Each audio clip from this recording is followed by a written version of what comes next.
আল্লাহ তাআলা কি বললেন? রব্বুল আলামিন বললেন, ওয়াসাইনাল ইনসানা বিওয়ালিদাইহি হামালাতহু উম্মুহু ওয়াহানান আলা ওয়াহান ওয়া ফিসালুহু ফি আমাইনি আনিশকুর লি ওয়া লিওয়ালিদাইকা ইলাইয়াল মাসির। সুবহানাল্লাহ পড়ে। আল্লাহ বললেন, ওয়াসাইনাল ইনসানা বিওয়ালিদাইহি। শিরকের কথা যখন লোকমান সন্তানকে জানালো, এবার আমি আল্লাহ পৃথিবীর মানুষগুলোরে জানিয়ে দিলাম, খবরদার খবরদার, মা বাবার সাথে কখনো খারাপ আচরণ করো না। ওয়াসাইনাল ইনসান, মানুষকে আমি ওসিয়ত করলাম, রেকমেন্ড করলাম, ভার্ডিক্ট জারি করে দিলাম, বিওয়ালিদাই, মা বাবার ব্যাপারে তাদের সাথে সদাচরণ করবে, মা বাবার সাথে খারাপ আচরণ করা যাবে। জান্নাতে একটা দরজা আছে, নাম আল আব, বাবা, আর একটা আল উম, মা। যারা বাবা মার সাথে ভালো আচরণ করছে তারা ওইটা দিয়ে ঢুকবে। সুবহানাল্লাহ পড়ে।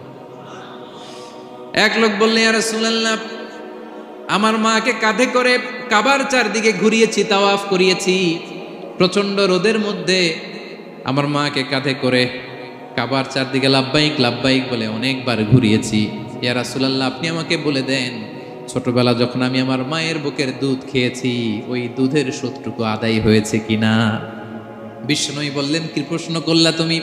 লাউ কাতাতা জিলদাক, তুমি যদি তোমার গায়ের চামড়া কেটে জুতা বানিয়ে দাও, চামড়াটা কেটে শুকিয়ে যদি জুতা বানিয়ে তোমার মায়ের পায়ের নিচে দিয়ে দাও, ছোটবেলায় মায়ের বুকের যে দুধ খেয়েছো, একটা দুধের এক ঢোক দুধ খাওয়ার শোধ আদায় হবে না। এক ঢোক যে দুধ খাইছো ওইটারই শোধ আদায় হবে। খবরদার খবরদার, বাবা মার ব্যাপারে সাবধান। বিশেষ করে মায়ের সাথে, দুজনের কথাই আল্লাহ প্রথমে বললেন, এরপরে বললেন বিশেষ করে মায়ের সাথে, কারণ হামালাতহু উম্মুহু, বাবা তোমারে পেটে ধরে নাই, পেটে ধরেছে কে? ওয়াহানান আলা ওয়াহান, 10 মাস 10 দিন বোঝার পরের বোঝা, যন্ত্রণার পরে যন্ত্রণা বাবা সহ্য করে নাই, করেছে কে? এত বড় একটা পেট হয়ে গেছিল, জানেন তো? হ্যাঁ, আল্লাহ। এই পেটটা নিয়ে বারবার কিচেনে যাওয়া লাগছে, এটা নিয়ে টয়লেট করে, এটা নিয়ে গোসল করে, ঘুমাতে পারে না, শুইলে উঠতে পারে না, উঠলে বসতে পারে না। একদিন 2 দিন, 1 সপ্তাহ 2 সপ্তাহ, 10 মাস 10 দিন আমার মাকে এই কষ্ট দিয়েছি। মায়ের কলিজার মাঝখানে লাথি মেরে দুনিয়াতে এসেছে। এরপরে আল্লাহ বললেন, ওয়া ফিসালুহু ফি আমাইন, এখানেই শেষ নয়, দুধ ছাড়াতে লেগেছে 2 বছর। কয় বছর? ওগো মা, তুমি এই ধরনের শ্রেষ্ঠ নেয়ামত, তোমারই পদ তলে রয়েছে জান্নাত। ওগো মা, তুমি এই ধরনের শ্রেষ্ঠ নেয়ামত, তোমারই পদ তলে রয়েছে জান্নাত। ঠিক কিনা? দেখেন আল্লাহ মর্যাদা কোথায় বাড়ালো। আমাদের দুনিয়ার পুরুষ মানুষদের পায়ের নিচে থাকে জুতা, জুতার নিচে বালু, কার্পেট কিংবা ফ্লোর। আর আল্লাহ বলে, দুনিয়ার এক একটা মায়ের পায়ের নিচে আমি জান্নাত দিয়ে রেখেছি। এই পৃথিবীটারে 100 বার বিক্রি করলে জান্নাতের একটা চেয়ারের দাম হবে? বুঝে শুনে উত্তর দিবেন। এই পৃথিবীটাকে, পৃথিবীর যে সম্পদ, এটা এস্টিমেশন করে, হ্যাঁ, 1000 বার বিক্রি করলে যে দামটা হবে, ওই দাম দিয়ে জান্নাতের একটা চেয়ারের দাম হবে? এই পৃথিবীরে 10,000 কোটি বার বিক্রি করলে যেই অ্যাসেট হবে, যে অ্যামাউন্ট হবে, ভ্যালিউ হবে, ওই দাম দিয়ে জান্নাতের একটা টেবিলের দাম হবে? আর যেই জান্নাত, পুরো জান্নাতটা মায়ের পায়ের নিচে পড়ে আছে, ওই পা দুইটার দাম কত? সুবহানাল্লাহ পড়বেন না? মা বাবার দোয়া অনেক বড় দোয়া। কখনো যেন আমরা বেয়াদবি না করি, কখনো যেন তাদের মনে কষ্ট না দেই, সবসময় যেন তাদের কাছ থেকে দোয়া নেই। পারা যাবে? এটা আল্লাহ তাআলা ঢুকিয়ে দিলেন।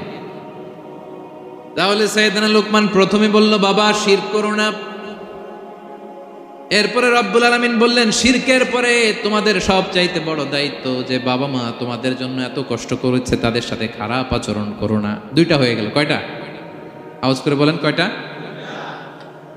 3 নম্বরে সাইয়েদনা লোকমান আলাইহিস সালাম ছেলেকে বললেন, ইয়া বুনাইয়া ইন্নাহা ইন তাকু মিসকালা হাববাতিন মিন খারদালিন ফাতাকুম ফি সখরাতিন আও ফিস সামাওয়াতি আও ফিল আরদি ইয়াতি বিহাল্লাহ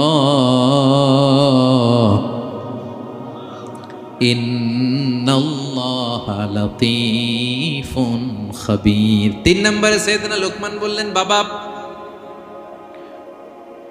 সরিষার দানা পরিমাণ কোনো ভালো কাজ যদি তুমি করো কিংবা খারাপ কাজ যদি তুমি করো, সেটা যদি মাউন্ট এভারেস্টের উপরে উঠে করো কোনো খারাপ কাজ, আও ফিস সামাওয়াতি মহাশূন্যে যে যদি করো, আও ফিল আরদে জমিনের অতল গহ্বরে কোনো সুড়ঙ্গ বানিয়ে সেখানেও যে যদি কোনো পাপ করো, ইয়াতি বিহাল্লাহ, সেটাও আল্লাহ নিয়ে আসবে।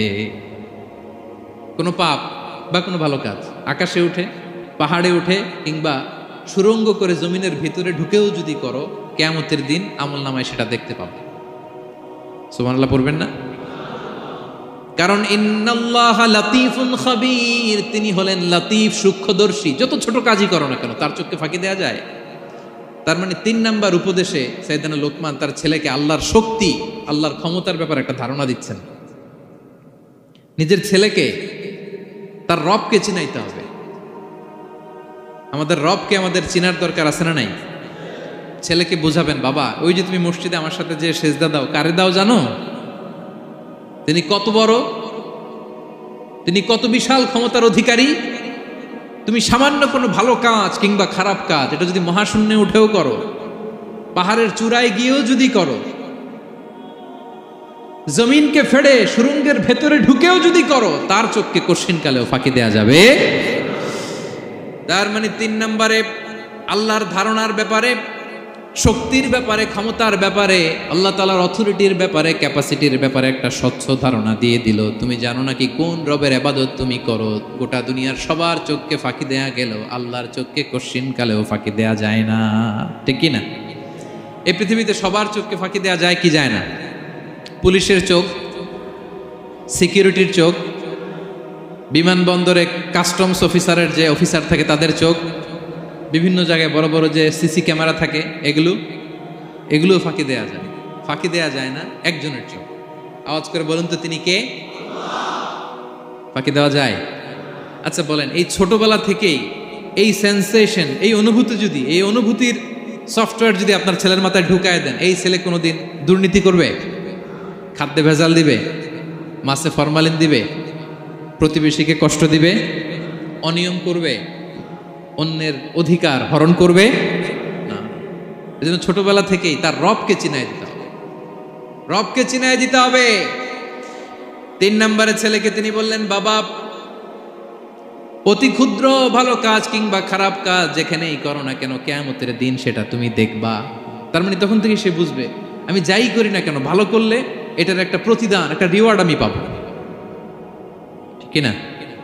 আর খারাপ যদি করি, এটার শাস্তি আমাকে ভোগ করতেই হবে। আল্লাহর সুপ্রিম কোর্টের কাঠগড়ায় আমাকে দাঁড়াতেই হবে। নিক্তি পাল্লা, মাওয়াজিন আল কিসত, ন্যায়ের মানদণ্ড আল্লাহ সেদিন স্থাপন করবেন। আমরা যেটা মিজানের পাল্লা বলি, এটা মূলত ন্যায়ের মানদণ্ড।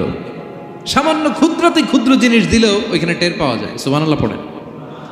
আচ্ছা, আমরা যে চাল কিনি, ডাল কিনি, ধরেন 10 কেজি চালের একটা বস্তা কিনছি, দেখবেন যে অনেক সময় মাপটা একুরেট হয় না। 10 কেজির হয়তো একটু বেশি অথবা হয়তো একটু কম, এরকম হয় না অনেক সময়?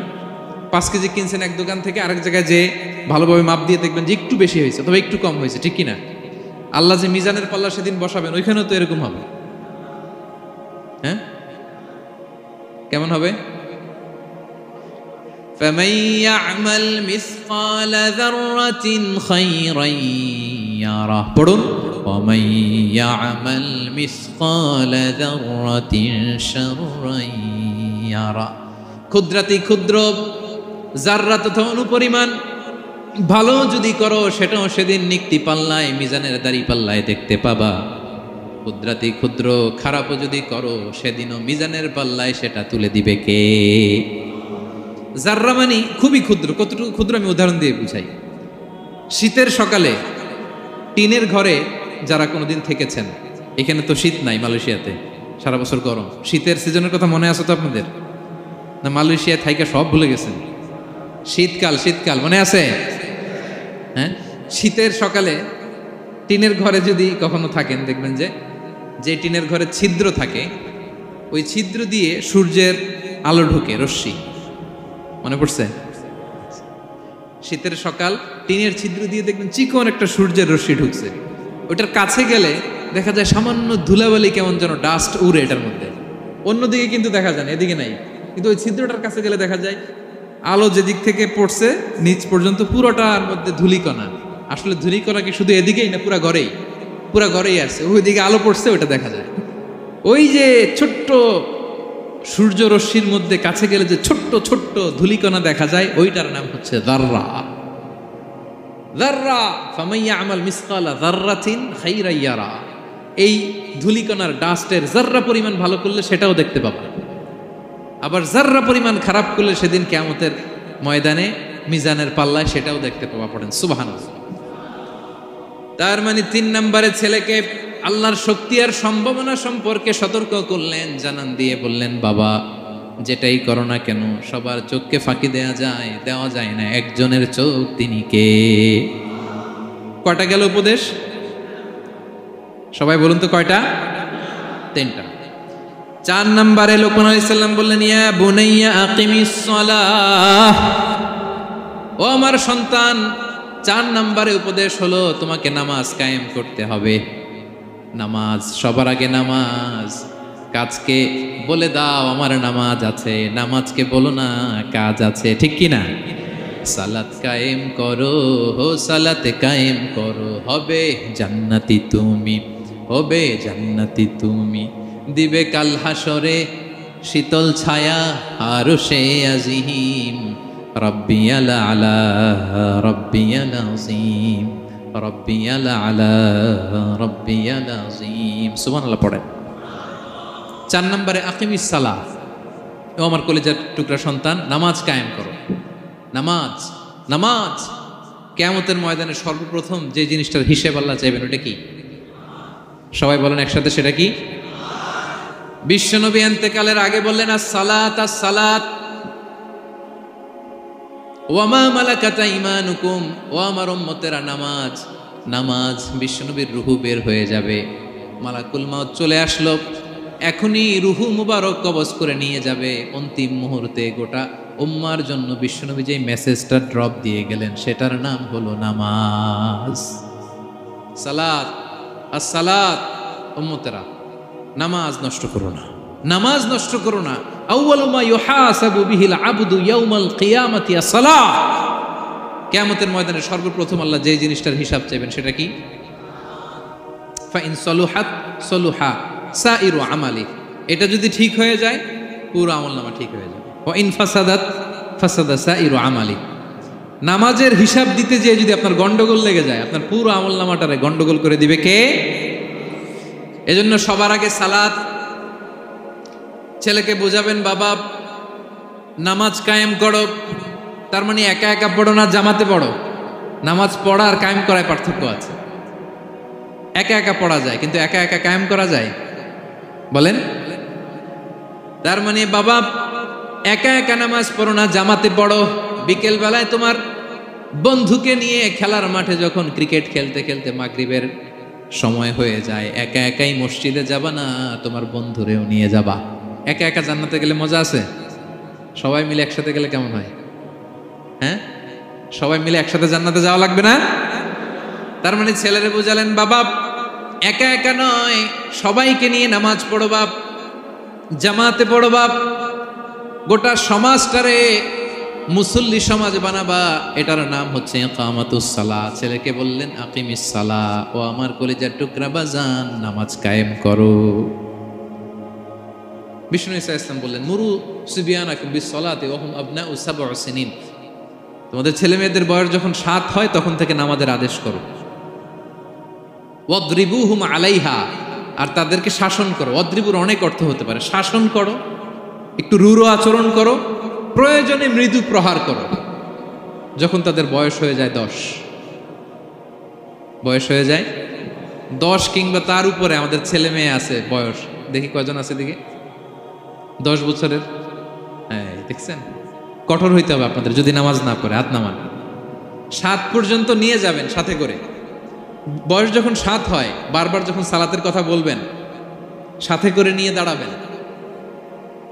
জুমার দিন মসজিদে নিয়ে যাবেন, মাঝে মাঝে নামাজে নিয়ে যাবেন।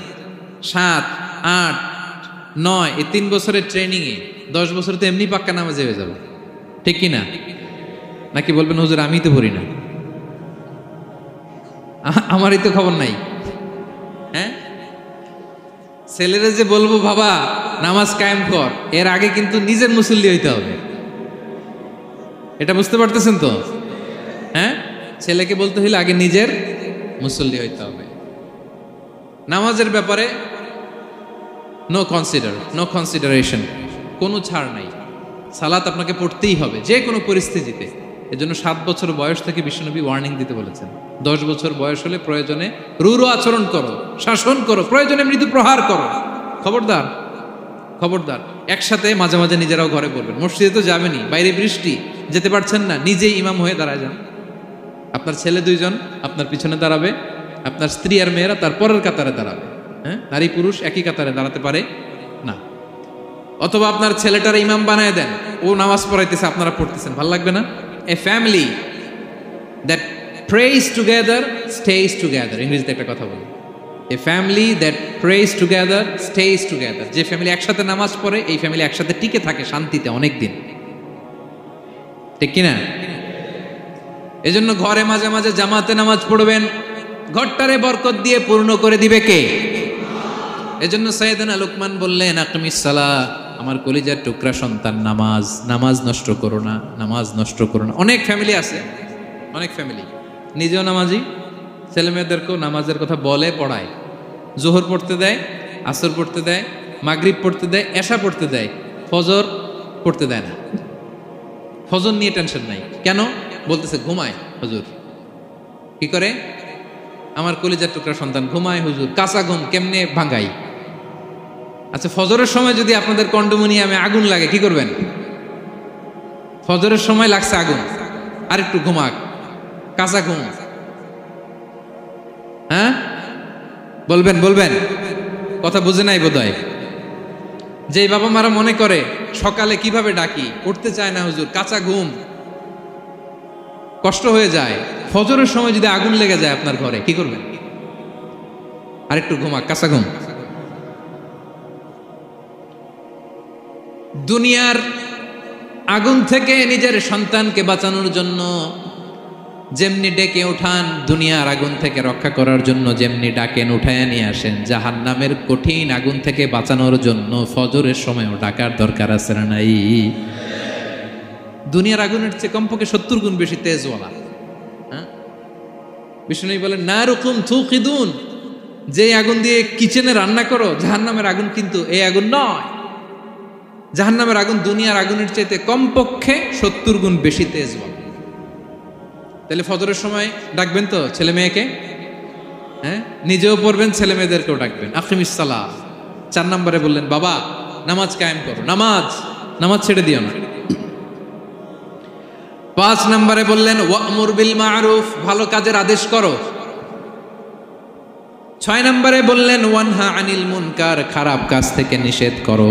দেখেন কি বাবা ছিল সাইয়েদনা লোকমান। ছেলেরা বললেন, নামাজ পড়ার পরে বললেন ওয়ামুর বিল মারুফ, ভালো কাজের আদেশ করবা, ভালো কাজের আদেশ করো।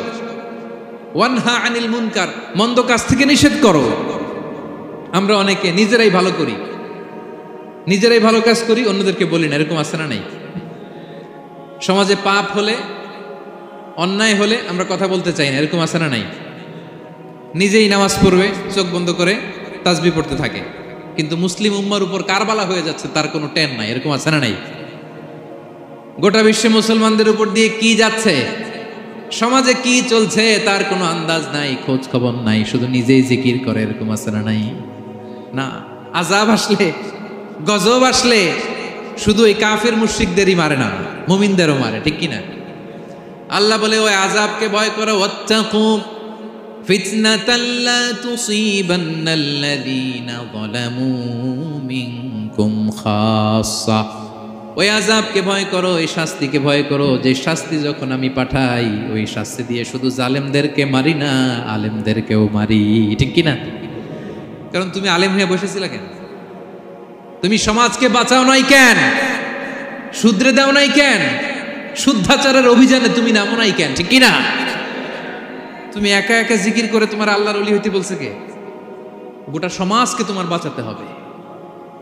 একটা জাহাজ 2 তলা, আপনি আছেন দ্বিতীয় তলায়, নিচতলায় একদল লোক জাহাজের তলা ছিদ্র করতেছে। জাহাজের তলায় ছিদ্র করলে কি ঢুকে? তা আপনি যদি বলেন ওরা নিচে আছে ছিদ্র করতেছে, ওরা করুক, আমি থামাবো কেন? আমার তো দোষ নাই, আমি তো ছিদ্র করি নাই। ছিদ্র করছে কারা? ওরা। পানি ঢুকলে ওরা মরবে, আমি তো বেঁচে যাবো। বাঁচবে? কারণ সে তো জাহাজের ভিতরেই। আপনি যে যদি এই পাগলগুলারে না থামান, ওরা তো মরবেই, আপনিও শেষ। চিল্লায় বলেন ঠিক কিনা? এজন্য সমাজে যখন পাপ হয়, অন্যায় হয়, দেখা মাত্রই আপনাকে থামাতে হবে। তা না হলে এই পাপের কারণে, অন্যায়ের কারণে আযাব আর গজব যখন আসবে, পাপীরাই মরবেন, আপনিও মরবেন। ঠিক কিনা? মুসা আলাইহিস সালামের পায়ের মধ্যে একবার একটা লাল পিঁপড়া কামড় দিছে। এই সাইজের যে লাল পিঁপড়াগুলো কামড় দিলে খুব আরাম লাগে না? কেমন লাগে? হ্যাঁ, খুব ব্যথা করে, প্রচন্ড ব্যথা করে। তো মুসা আলাইহিস সালামের মেজাজ কি নরম না গরম? খুব তাড়াতাড়ি রেগে যেতেন। এক এক নবীর এক এক অ্যাট্রিবিউটস ছিল, হ্যাঁ, এক এক বৈশিষ্ট্য ছিল। উনি অনেক রেগে যেতেন। উনি থাপ্পড় মেরে একবার ফেরাউনের বাবুর্চিকে দুনিয়া থেকে শেষ, এক থাপ্পড়, এত শক্তি। সেই বুখারীতে এসেছে মালাকুল মাউতকে মারছিলেন একটা। ওই যে ছোটবেলা থেকে মারার অভ্যাস, ছোটবেলায় কার গালে দিছিল জানে না বোধহয়? ফেরাউন। অন্যায় দেখলেই ছোটবেলায় ফেরাউনের গালে দিছে একটা, বড় হয়ে ফেরাউনের বাবুর্চির একটা, এরপরে মালাকুল মাউতকেও একটা। এর কারণ মালাকুল মাউত আবার মালাকুল মাউতের মতো আসেনি, মানুষের আকৃতিতে এসেছিল। তো পারমিশন না নিয়ে ঢুকছে। উনি ভাবছে এমনি মানুষ, কিরে পারমিশন নিলি না কেন? তো মুসা আলাইহিস সালামের পায়ের মধ্যে লাল পোকা, লাল পিঁপড়া কামড় দিছে, প্রচন্ড ব্যথা পাইতেছে আর ডলতেছে আর রেগে গেছে। রেগে তাকায় দেখে এদিকে লাল পিঁপড়ার বাসা, যে পা দিয়ে ডোলে সবগুলোরে মেরে ফেলছে। তো ঘটনাটা ছিল মুসা আলাইহিস সালাম আল্লাহকে জিজ্ঞেস করছিলেন, এই ঘটনাটা আল্লাহ কেন ঘটাইছে? আল্লাহকে জিজ্ঞেস করছিলেন, আল্লাহ আযাব যখন কোনো এলাকায় পাঠান, তখন তো শুধু জালিমরাই মরে না, ভালো লোকগুলাও তো মারা যায়। তো এই আযাবে ভালো লোকগুলা কেন মরে? আল্লাহ উত্তর দেয় না, এই ঘটনা ঘটাই দিছে। পিঁপড়া যখন কামড় দিছে, রেগে সবগুলো মেরে ফেলছে। আল্লাহ বলে, মুসা কামড় দিছিল কয়টা? কয় আল্লাহ একটা। তো ওগুলোর মারলা কেন? অ্যাকশনে যখন যায়, এত কিছু দেখে অ্যাকশন নেওয়া যায় না। এজন্য আল্লাহ বলেন, ওয়াত্তাকু ফিতনাতাল লা তুসিবান্নাল্লাযীনা যালামু মিনকুম খাসসা। ওই ফিতনাকে মানে ওই আযাবকে ভয় করো, যে আযাব যখন আসবে শুধু খারাপ লোকগুলার উপরে আসবে না, ভালো লোকগুলাও বাঁচতে পারবে। কারণ ভালো মানুষরা আশেপাশের লোকদেরকে ভালো বানায় নাই কেন? একা নামাজ পড়েছো কেন? নামাজের দাওয়াত দাও নাই কেন? নিজে হালাল খাইছো, সমাজটারে হালাল দিয়ে বিনির্মাণ করো নাই কেন? এজন্য আযাব আসলে শুধু জালেমদের উপরে আসে না, আলেমদের উপরে আসে। খবরদার। এজন্য ছেলেরে বললেন, বাবা শুধু নামাজ পড়লেই হবে না, ওয়া'মুর বিল মা'রুফ, ভালো কাজের আদেশ করবা, ওয়ানহা আনিল মুনকার, খারাপ কাজ থেকে নিষেধ করবা। এটা আসলে দায়িত্ব হচ্ছে সরকার প্রধানের। যারা ক্ষমতার চেয়ারে বসে তাদেরকে আল্লাহ 4 দফা মূলনীতি দিয়েছেন। আল্লাযীনা মাক্কান্নাহুম ফিল আরদি আকামুস সালাতা ওয়া আতাউজ যাকাতা ওয়া আমারু বিল মা'রুফি ওয়া নাহাউ আনিল মুনকার ওয়ালিল্লাহি আকিবাতুল উমুর। আল্লাহ বলেন, যাদেরকে আমি ক্ষমতার চেয়ারে বসাই, 4টা দায়িত্ব তাদেরকে দেই। তাদের প্রধান কাজ নামাজ কায়েম করবে, সমাজে যাকাত আদায় করবে, ভালো কাজের আদেশ করবে, তারপরে মন্দ কাজের নিষেধ করবে। ক্ষমতার চেয়ার যারা পায় তাদের জন্য মূলনীতি এটা। তো এরা তো করে না, আমাদের কি করতে হবে? ঠিক কিনা?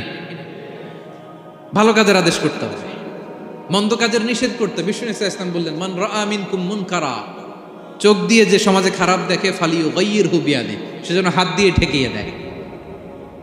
হাত দিয়ে। ফাইন লাম ইয়াস্তাতি' ফাবিলিসানি, হাত দিয়ে না পারলে মুখ দিয়ে। কারণ আপনার অনেক সময় এরকম পরিস্থিতি নাও হতে পারে যে আপনার এত পাওয়ার নাই যে আপনি হাত দিয়ে থামাই দিবেন, এরকম হয় না? অক্ষম, আমি পারি না। তখন মুখ দিয়ে কিভাবে পরিবর্তন করবেন বলেন, নাসিহা করেন, কাউন্সিলিং করেন, জনমত গড়ে তোলেন। ফাইন লাম ইয়াস্তাতি' ফাবিকলবিহি, হাত দিয়েও থামাতে পারলেন না, মুখ দিয়েও প্রতিবাদ করতে পারলেন না, বিশ্বনবী বললেন অন্তত অন্তর দিয়ে সেটাকে ঘৃণা করবা। অন্তর দিয়ে ঘৃণা করো, অন্তর দিয়ে এটাকে পরিবর্তন করে দেওয়ার প্ল্যান করো, হৃদয়ে হৃদয়ে। ওয়াযালিকা আদাফুল ঈমান, এটা হচ্ছে ঈমানের সর্বনিম্ন স্তর। এর নিচেও যদি যান, মানে আপনার দিলেও লাগে না, বিষ্ণু বলে তাহলে তোমার অন্তরে ঈমানের ছিটে ফোঁটা নাই, চিল্লা এখন ঠিক কিনা? এজন্য ভালো কাজের আদেশ করো, মন্দ কাজের নিষেধ করো। নামাজের পরপর সাইয়েদনা লোকমান বললেন, বাবা নিজেই ভালো করো না, সমাজে ভালো ছড়িয়ে দাও। ছড়াই দিতে হবে, ভালোকে ছড়াই দিতে হয়, সঙ্গবদ্ধ জীবন যাপন করতে হয়, আপনাকে দাঁড়াতে হবে, আপনাকে হিম্মত করতে হবে। হিম্মতটাই হচ্ছে ইসমুল আযম, ইসমুল্লাহিল আযম। ইসমে আযম মানে আল্লাহর এমন একটা নাম যেটা দিয়ে দোয়া করলে আল্লাহ কবুল করে। এটা কি? কেউ বলে ইয়া হাইয়ু ইয়া কাইয়ুম, কেউ বলে ইয়া রহমান ইয়া রাহিম। অনেক মুফাসসিরিন, অনেক মুহাদ্দিসিন এক একটা বলছে যে এইটা হতে পারে, এটা হতে পারে। অনেকে বলছে হিম্মতটাই হচ্ছে ইসমে আযম। তুমি হিম্মত করে আল্লাহর কাছে চাও, গোটা দুনিয়া পাল্টে যাও, ঠিক কিনা? এজন্য সমাজের পরিবর্তনের জন্য আপনাকে আগে আসার দরকার আছে না নাই? ছেলেকে দেখেন, সুবহানাল্লাহ বিহামদি, কিভাবে ছেলেরে গড়ে তুলতে হয়। প্যারেন্টিং লেসন ফ্রম সূরা লোকমান। কিভাবে আপনি প্যারেন্টিং লেসন বের করে আনবেন? বাবা হিসেবে কিভাবে আপনি ছেলেকে গড়ে তুলবেন? নামাজের পরপর সাইয়েদনা লোকমান বললেন, ভালো কাজের আদেশ করবা, মন্দ কাজের নিষেধ করবা। এরপরে বললেন, ওয়াসবির আলা মা আসাবাক ইন্না যালিকা মিন আজমিল উমুর। লোকমান বললেন, ওয়াসবির আলা মা আসাবাক, বিপদে ধৈর্য ধরো। কারণ লোকমান আলাইহিস সালাম ভালো করেই জানেন যে নামাজ কায়েমের আন্দোলন করে, যে সত্যের পথে আহ্বান করে, যে অন্যায় কাজে বাধা দেয়, সমাজ তারে ওয়েলকাম করে না। তার জীবনে দুঃখ আছে, তার জীবনে দুঃখ আছে, তার উপরে হামলা হতে পারে, মামলা হতে পারে, তাকে দেশ ছাড়া করা লাগতে পারে।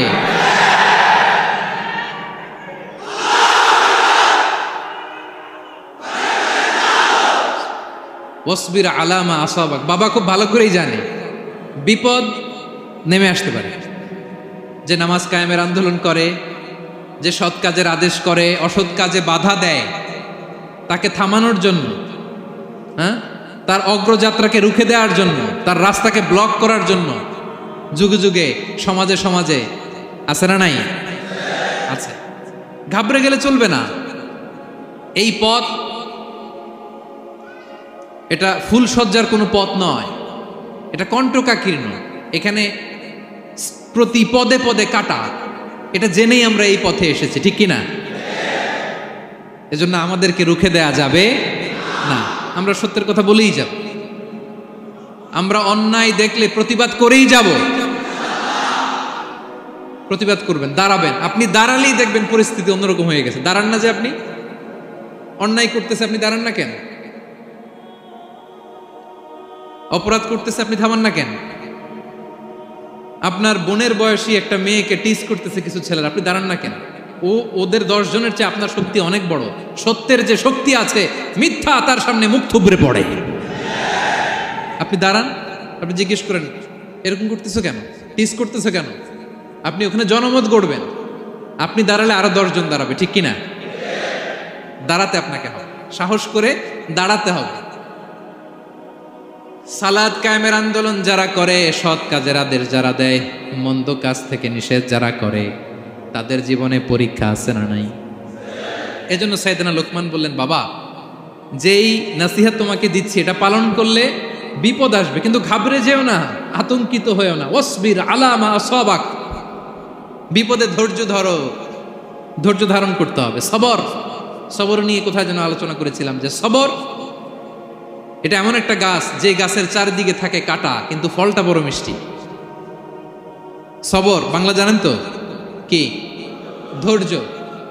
ধৈর্য এমন একটা গাছ, যে গাছের চারিদিকে কাটা, কিন্তু ফলটা মিষ্টি, সুস্বাদু। এই সুস্বাদু ফল খেতে হলে এই কাটাগুলো সহ্য করতে হবে। ধৈর্য। ছোট্ট ছেলে মেয়েদেরকে ননির পুতুল করে গড়ে তুলবেন না, খবরদার। ওদেরকে কষ্ট সহিষ্ণু করে গড়ে তুলুন। আপনি থাকতেই কষ্ট করা শিখান, তার জীবনটা স্মুথ হবে, তার ক্যারিয়ারটা ব্রাইট হবে, তার ভবিষ্যৎটা সুন্দর হবে। ছেলেমেয়েরা কিছু চাইলেই সাথে সাথে দিবেন না। অনেক বাবা মা আছে এত আদর করে, এত বেশি আহ্লাদ করে, যা চায় তাই দেয়, পরে হিতে বিপরীত হয়, ঠিক কিনা? ছেলে মেয়েকে অভাব শেখান, ছেলে মেয়েকে কষ্ট শেখান, ওদেরকে সংগ্রাম শেখান, প্রতিকূল পরিবেশে কি করে টিকে থাকতে হয় এটার সবক শেখান।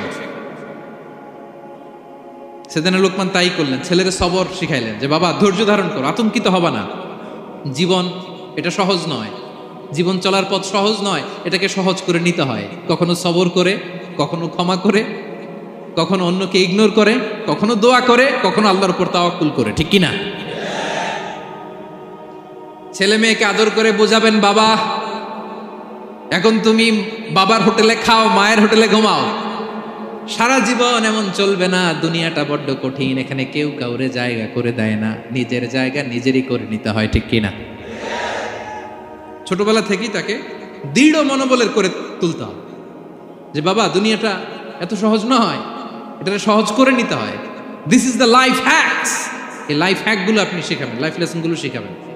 ধৈর্য ধরো, সৎ কাজের আদেশ দাও, মন্দ কাজের নিষেধ করো। এগুলো করতে গেলে একটু বাধা বিপত্তি আসবে, কিন্তু শেষ হাসিটা তুমিই হাসবে, ঠিক কিনা?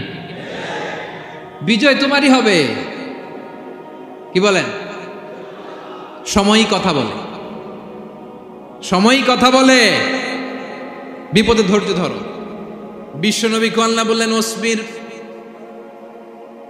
আলা মা ইয়াকুলুনা ওয়াহজুরহুম হাজরান জামিলা। নবী হে, বিপদে ধৈর্য হারা হবেন না। ভালো সময় সামনে আসছে, মক্কায় আপনারে কষ্ট দেয়, গণক বলে, জাদুকর বলে, পাগল বলে, মদিনাতে বিজয় আপনারই হবে, ঠিক কিনা? ছেলে মেয়ে যেন আশাবাদী হয়ে গড়ে ওঠে, হোপফুল, আতঙ্কিত যেন না হয়। কষ্ট শিখান, ধৈর্য শিখান। আচ্ছা গেল। এরপর তিনি বললেন ওয়ালা তুসাইর খাদ্দাকা লিন্নাস। ও আমার কলিজার টুকরা সন্তান, ওয়ালা তুসাইর খাদ্দাকা লিন্নাস, অহংকার করে মানুষ থেকে মুখ ফিরিয়ে নিও না। ছেলেরে এবার সোশ্যাল বানানোর চেষ্টা করতেছেন। হ্যাঁ, ওয়ালা তুসাইর খাদ্দাকা লিন্নাস। দেখেন একটার পর একটা, প্রথমে স্রষ্টারে চিনাইলেন, তাই না? এরপরে স্রষ্টার ক্ষমতা সম্পর্কে শিখাইলেন, এরপরে আধ্যাত্মিকতা শিখাইলেন, এরপরে ইবাদত কি সেটা জানালেন, এরপরে তিনি সোশ্যাল এঙ্গেজমেন্ট কিভাবে করবেন, সোশ্যাল রিফর্ম কিভাবে করবেন শিখালেন। এবার মানুষের সাথে কিভাবে মিশতে হয় সেটা শিখাচ্ছেন। মানে পিপল ওরিয়েন্টেড হও। ওয়ালা তুসাইর খাদ্দাকা লিন্নাস, অহংকার করে মানুষের থেকে মুখ ফিরিয়ে নিও না, মুখ ছিটকাবে না। মানুষকে সম্মান করো, মানুষের সাথে মেশো, বি পিপল ওরিয়েন্টেড। আমাদের অনেক ছেলে মেয়েরা মানুষের সাথে মিশতে পারে না। দোষ কার? বাবা মায়ের, শেখায় না।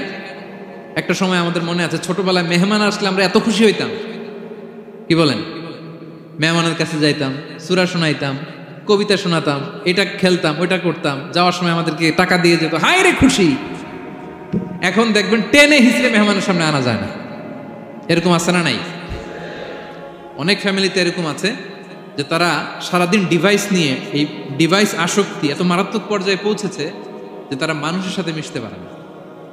এই পাবলিক ওরিয়েন্টেশনটা অনেকের নাই, পিপল ওরিয়েন্টেশন নাই। অনেক ছোট বাচ্চা, মেহমান আসছে, তুমি একটু আসো, সালাম দাও, বসো, আসতে চায় না, বসতে চায় না, কারণ ওরা শিখানো হয় না। সারাদিন দিয়ে রাখছে কি হাতে? মোবাইল। যেন ছোটবেলা থেকে আমরা যেন সামাজিক বানাই, বাচ্চাকে যেন শেখাই, বাবা মুরব্বীকে দেখলে সালাম দিতে হবে, কি করতে হবে, ওরা শিখাবেন। অনেক সময় ছোট বাচ্চারা না বুঝে দারোয়ানের সাথে খারাপ আচরণ করে, ঘরের কাজের বুয়ার সাথে খারাপ আচরণ করে, ড্রাইভারকে বকা দেয়, আছে না নাই? ভদ্রতা, ডিসেন্ট ম্যানার আপনি শিখান নাই তো, শিখবে কোত্থেকে? এই জন্য শুরুতেই বললাম যে গরুর পেট থেকে বেরোলে গরু হয়, কিন্তু মানুষের পেট থেকে বেরোলেই ওটা মানুষ হয় না। ওটারে মানুষ বানাতে হয় দিনের পর দিন, মাসের পর মাস, টিউনিং করে, পলিশিং করে, গাইড করে করে মানুষের মতো মানুষ বানাতে হয়। তাহলে ছেলেনে বললেন ওয়ালা তুসাইর খাদ্দাকা লিন্নাস, তোমার চেহারাকে মানুষ থেকে ফিরিয়ে নিও না, গণমুখী হও, মানুষের সাথে মেশো। ছেলে মেয়েদেরকে এটা বলবেন। শহরে থাকলে মাঝে মাঝে গ্রামে নিয়ে যাবেন, কাদার মধ্যে ছেড়ে দিবেন, হাট বেটা, হ্যাঁ, কাদায় ছেড়ে দিবেন, পুকুরে ছেড়ে দিবেন, দৌড়াদৌড়ি করতে করতে তারপরে তারা শিখবে, দেখবে। মাছ, জ্যান্ত মাছ দেখে নাই আমাদের অনেক ছেলে মেয়েরা, আছে না নাই? ওরা ভাবে মাছ বোধহয় ওই ইয়ের মধ্যেই পাওয়া যায়, শপিং মলেই পাওয়া যায়, ফ্রিজের মধ্যে থাকে, এরপরে এটা খাইতে হয়। জ্যান্ত মাছ দেখলে দেখবেন ভয় পেয়ে গেছে, কারণ শেকড়ের সাথে এদের কোনো সম্পর্ক নাই। এরা যেন গণমুখী হয়, শেকড়ের সাথে যেন এদের সম্পর্ক থাকে। হ্যাঁ, এটাই দেখেন, এই উপদেশটা কয় হাজার বছর আগের? মনে হচ্ছে যেন আজকের পরিস্থিতি দেখে দেখে লোকমান ইসলাম ছেলেকে অ্যাডভাইস করতেছেন। সুবহানাল্লাহ বলবেন না? ওয়ালা তুসাইর খাদ্দাকা লিন্নাস, মানুষ থেকে মুখ ফিরিয়ে নিও না, ছেলে মেয়েদের শিখান। মানুষ দেখলে ভয় পেও না, মানুষের কাছে যাও, মানুষের দুঃখ দুর্দশা দূর করার চেষ্টা করো, গণমুখী হও, মানুষকে দেখলে সালাম দাও, মুচকি হাসি দাও, হাত বাড়িয়ে মুসাফা করো, তাহলেই না মানুষের সাথে তুমি মিশবে, শিখবে, জানবে, ঠিক কি না? এরপরে বললেন ওয়ালা তামশি ফিল আরদি মারাহা, আমার কলিজার টুকরা সন্তান, অহংকার করে রাস্তা দিয়ে হেঁটো না, কারণ ইন্নাল্লাহা লা ইউহিব্বু কুল্লা মুখতালিন ফাখুর, আল্লাহ অহংকারীকে পছন্দ করেন না। এবার বডি ল্যাঙ্গুয়েজ শিখাচ্ছেন ছেলেকে, কিভাবে হাঁটবে। আমাদের অনেক সময় ছেলে মেয়েরা খুবই ভালো, নিষ্পাপ, শুধু ভিতরটা পরিষ্কার হইলে হবে না, আপনার জেস্টারও তো ভালো হইতে হবে। হ্যাঁ, ভিতর ভালো কিন্তু প্রকাশভঙ্গি জানে না, আছে না নাই? এটার ইংরেজিতে কি বলে? বডি ল্যাঙ্গুয়েজ বলে, বুঝতে পারছেন? এবার ছেলেকে বডি ল্যাঙ্গুয়েজ শিখাচ্ছে বাবা, হাঁটার সময় এইভাবে হাঁটতে হবে। ওয়ালা তামশি ফিল আরদি মারাহা, অহংকার করে রাস্তা দিয়ে হেঁটো না। এখানে তামশি বলতে শুধু হাঁটাই না, অহংকার করে ড্রাইভ করো না, অহংকার করে হুন্ডা চালিও না। এরকম আছে না নাই? আমাদের ইয়াং ছেলে মেয়েরা হুন্ডা একটা পাইলে এমন আওয়াজ করে তারা চলবে, অসুস্থদের ক্ষতি হয়, ছোট বাচ্চারা ভয় পেয়ে যায়, মাঝরাতে মানুষ লাফ দিয়ে ওঠে ঘুম থেকে। এরকম আছে না নাই? আমাদের সন্তানরা যেন এরকম না হয়। রাস্তা দিয়ে চলতে বিনয়ের সাথে হাঁটতে হবে, ভদ্রভাবে হাঁটতে হবে, কারণ রহমানের বান্দারা অহংকারী হয় না, তারা বিনয়ী হয়, ঠিক কিনা? ওয়াইবাদুর রাহমানিল্লাযীনা ইয়ামশুনা আলাল আরদি হাওনা ওয়া ইযা খাতাবাহুমুল জাহিলুনা ক্বালু সালামা। রহমানের বান্দারা রাস্তা দিয়ে যখন হাঁটে দাম্ভিকতার সাথে হাঁটে না, অহংকারের সাথে হাঁটে না, বিনয়ের সাথে রাস্তা দিয়ে তারা চলাফেরা করে, ঠিক কিনা? তো ছেলেকে হাতে ধরে ধরে বডি ল্যাঙ্গুয়েজ শিখাচ্ছে, বাবা অহংকার করে হেঁটো না, মানুষের অহংকার সাজে না, অহংকার সাজে একজনের, তিনি কে? অহংকার কার চাদর? আল্লাহ বলে এই চাদর ধরে যদি কেউ টান দেয় ওরে আমি জাহান্নামে নিক্ষেপ করি, ফালা উবালি, আই ডোন্ট কেয়ার, ওরে আমি জাহান্নামে ফেলবো। অহংকার করার কি আছে আমাদের? কিছুই নাই, ঠিক কিনা? ডায়রিয়া যদি হয়, লুজ মোশন যদি হয়, 5 বার টয়লেটে গেলে এরপরে চেহারার দিকে তাকানো যায়? বিছানায় পড়ে হা হু করতে শুরু করে, তো কিসের অহংকার আপনার? লুজ মোশন 3 দিন যদি হয়, হায় রে, চেহারার দিকে তাকানো যায় না, সুন্দর চেহারা ফ্যাকাশে হয়ে গেছে, তো এই মানুষের অহংকার করা সাজে না। ছেলেকে বিনয়ী হওয়া শেখাতে হবে, বাবা বিনয়ী হও, তোমার বডি ল্যাঙ্গুয়েজটা সুন্দর করো, তোমার কথা বলায়, তোমার চলনে বলনে সবকিছুতে যেন একটা মাধুর্যতা থাকে, একটা কোমলতা থাকে, শেখানোর দরকার আছে না নাই? সব শেষে সাইয়েদনা লোকমান ছেলেকে বললেন ওয়াকসিদ ফি মাশিকা ওয়াগদুদ মিন সাওতিকা ইন্না আনকারাল আসওয়াতি লা সাওতুল হামির। ওয়াকসিদ ফি মাশিক ওয়াগদুদ মিন সাওতিক, তাহলে কিভাবে হাঁটবা? হাঁটার ক্ষেত্রে একটা মিডিয়াম পেস অবলম্বন করো, মিডিয়াম পেস, ভদ্রভাবে, হ্যাঁ, মিডিয়াম মধ্যমপন্থী পন্থায় তুমি হাঁটো। তোমার হাঁটার মধ্যে যেন একটা মুনশিয়ানা ভাব থাকে, তোমার হাঁটা চলাফেরায় যেন একটা ভদ্রতার ছাপ থাকে। এটা তো হাতে ধরে ধরে শিখাইতে হবে, নাহলে শিখবে না তো, বুঝবে না তো সে। ওয়াগদুদ মিন সাওতিক, কণ্ঠটাকে মোলায়েম করো। ইন্না আনকারাল আসওয়াতি লা সাওতুল হামির, কর্কশ গলায় কথা বলো না। আমাদের অনেক ছেলেমেয়েরা অনেক শাউট করে, আছে না নাই? কেউ কি শাউটিং পারসনকে পছন্দ করে? আমরা লাইক করি? Nobody likes a shouting person. আপনি মালয়েশিয়ানদেরকে দেখেন কত কোয়াইট এন্ড কাম, হাজার হাজার মানুষ একটা প্রোগ্রাম করতেছে, একটা সাউন্ড নাই। আমাদের তো অনেক বলতে হয়, অনেক অ্যানাউন্সমেন্ট, অনেক এই সেই, ওদেরকে কিছু বলতে হয় না। ওদের আমি অনেক বড় বড় প্রোগ্রামে জয়েন করেছি, হাজার হাজার মানুষ, একটা ছোট্ট ইনস্ট্রাকশন, লাইন ধরে সবাই সেটা মেনে নেয়। ছেলেকে শিখাই দিলেন চলতে ফিরতে একটা মাঝারি মোলায়েম ভদ্র একটা পেস অবলম্বন করো, আর কণ্ঠটাকে নিচু করো, কর্কশ ভাষী হয়েও না। কেউ পৃথিবীতে কর্কশ ভাষীকে পছন্দ করেন? যারা চিৎকার করে চেঁচামেচি করে, আল্লাহ তাদের কণ্ঠকে গাধার কণ্ঠের সাথে তুলনা করেছেন এখানে।